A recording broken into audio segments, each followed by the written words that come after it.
What is the best OTR carrier to go with? I'll explain that next. Let's go.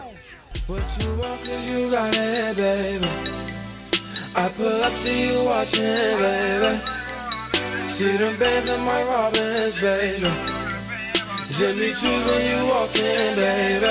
I swear that she works it. I swear she's so perfect. She makes me so nervous the way that she works it. Jimmy Choo's on the feet when she be walking. Jimmy Choo's on the feet when she be walking. What's going on, guys? Welcome to another edition of Trucking with LoShawn Parks. You guys could have been anywhere else in the world, but you're here with me, and I do appreciate that.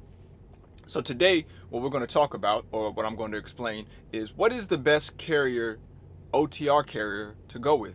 I get this question so many times on my Facebook and on IM Messenger and things of that nature, and also in comments on my YouTube videos. What is the best carrier, OTR carrier to go with?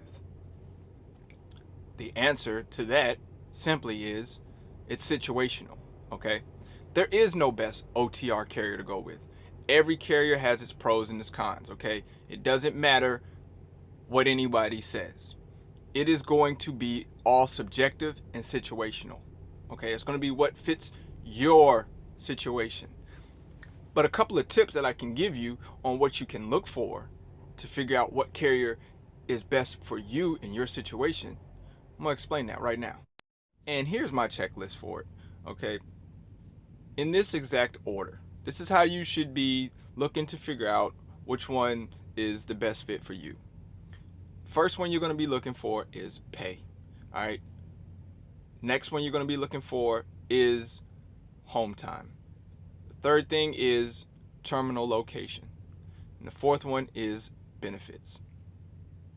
That's it, okay? You have four things that you need to be looking for when you're calling in to these carriers to figure out which one is best for your situation. Everything else is irrelevant, to be honest with you. Everything else is irrelevant. Now, let's break these each down one by one. First one, pay. Make sure that you're looking into a carrier that is going to be able to provide for you, provide for your family. If you are a single individual, of course, now you know that your standards, can be high still, if you're on that bougie level. But as a single individual, don't have any kids, don't have a wife, any of that stuff, your pay doesn't have to be as per se top notch as somebody who has kids or somebody who has a wife. You understand? So, but still, all in all, you want to look for the best paying carrier that you can get into. Okay, best paying carrier that you can get into. All right, there's a lot of carriers out here that will give you a bunch of, the pay can be, some of their pay scales can be very, very complicated, okay? So don't make it a rocket science situation for yourself, you know what I mean? Where you got to figure out, okay, if I did this many miles, then I get this one. And basically what those are called is called, I believe they're called floating pay scales or whatever it is, rising scales, whatever. I don't know. I've never been on one. But those kind of carriers right there, man, I particularly, me personally, it would be a red flag. I don't want to be I don't want to be on a sliding scale, okay? I want to be on a flat fee. I don't want to know if I only did 500 miles this week, I get this amount of money. I don't want to know, okay, if I did 1,000 miles this week, now my pay may go down a little bit, okay, or it may go up. See, you understand the complication of a sliding scale. So to me, whenever I hear a pay scale being a sliding pay scale, it's a red flag for me. I don't want to deal with it. Just give me a flat rate. Don't juck and jive me. Tell me either it's 38 cents, 43 cents, 49 cents, 28 cents, 13 cents, whatever, okay? But what you want to look for is a flat rate, okay, as far as whether it be 38 cents a mile, whether it be 42 cents a mile. Now, some places do have what they call the bonuses, okay, where if you have to hit the fuel economy bonus or you do good on your fuel, then you'll make an additional 5 cents per mile. But still, it's still a flat rate. Don't deal, to me personally, LoShawn, coming from LoShawn, I wouldn't deal with a sliding pay scale. I don't want to deal with it. Just give me a flat number. Let me know what this is, and then you can tell me about the bonuses. But I don't want to know if you do 500 miles, you make 38 cents. If you do 1,000 miles, anything over 501, then you make 36 cents a mile. Then if you do anything over 1,000 or in one, then you make 34. That's too much, man. Like, it's too much trying to figure it out. Flat number, bam, that's how you do the pay. All right, next thing you want to look into is home time. Home time is important to some people, okay? And it just, once again, it's a subjective and situational. It depends on your situation and it's subjective. If you are a single male or female out here, once again, don't have kids, don't have a wife, then home time isn't really important to you, right? Because your truck becomes your home. Your truck becomes where you stop at is your home, okay? So you don't need to go home.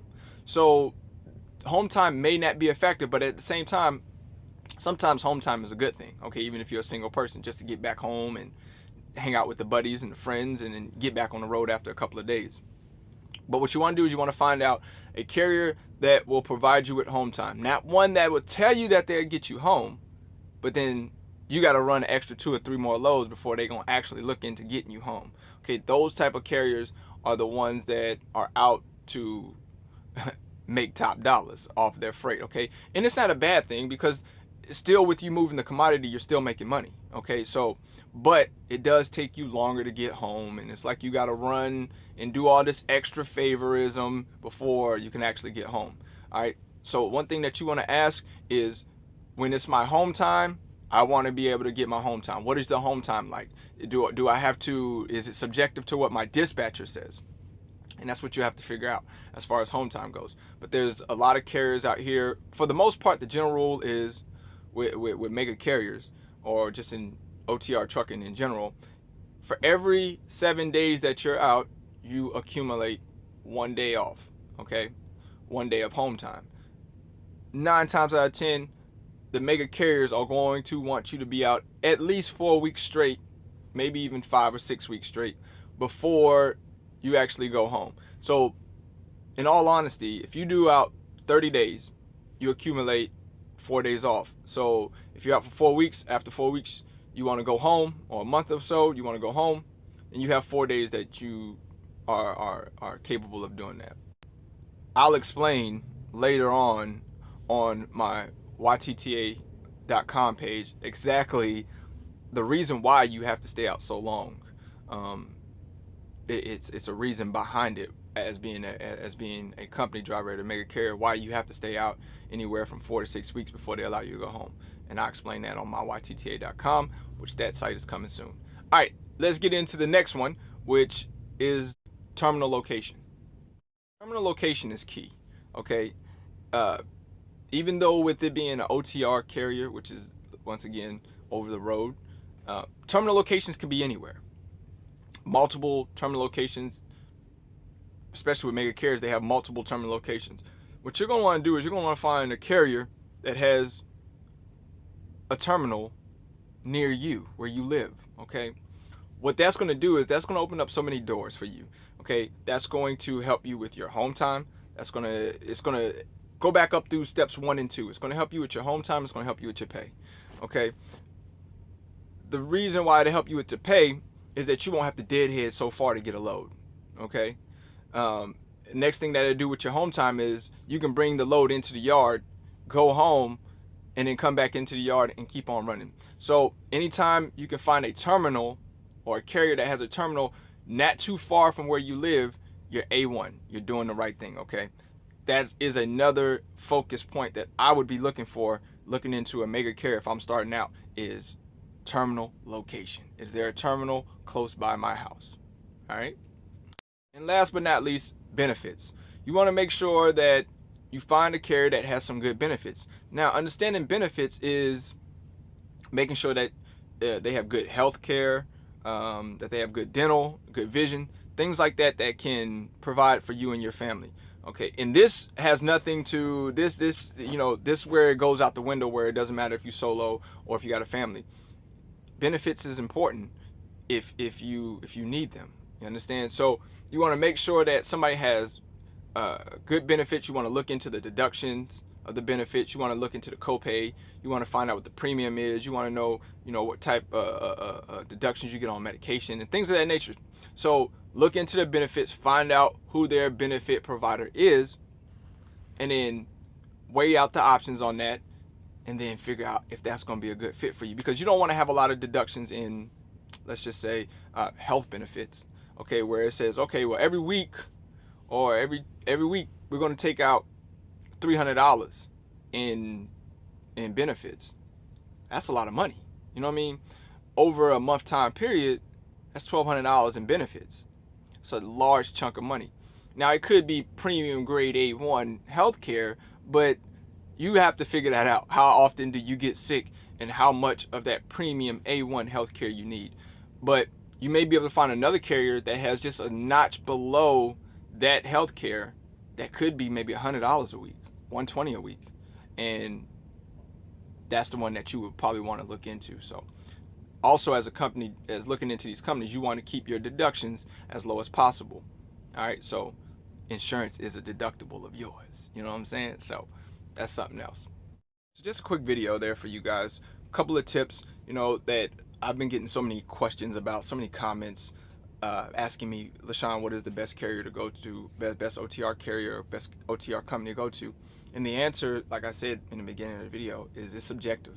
To be honest with you, there is no best OTR company. It just depends on what fits you, okay? And every company has its pros and its cons. Don't let anybody sway you and tell you that this one is better than that one. Maybe in their situation it is. Maybe for them it is. But you'll get over there and it might not be the best situation for you. So make sure that you do your due diligence and your research. Don't just take somebody's word for it. Make sure you put in enough time and research before you actually determine which way you're going to go with it, okay? But the 4 things that you do want to check into with these carriers by asking the recruiter. And a recruiter's job is to do exactly that, recruit you in, okay? Now, what you're going to want to probably do is ask some people about certain carriers. If they're with carriers, ask them if they know anybody. Or if you're new in the game, go to a truck stop. It's a good thing to do. Go to a truck stop, and if you see a Prime driver, a Maverick driver, a Schneider driver, CR England driver, CRST driver, Swift driver, talk to them. It's the best advice to give you. Talk to them, because they're actually working for the carrier, they're working for the company, and maybe they can give you more insight on it instead of going by other people's words, word of mouth.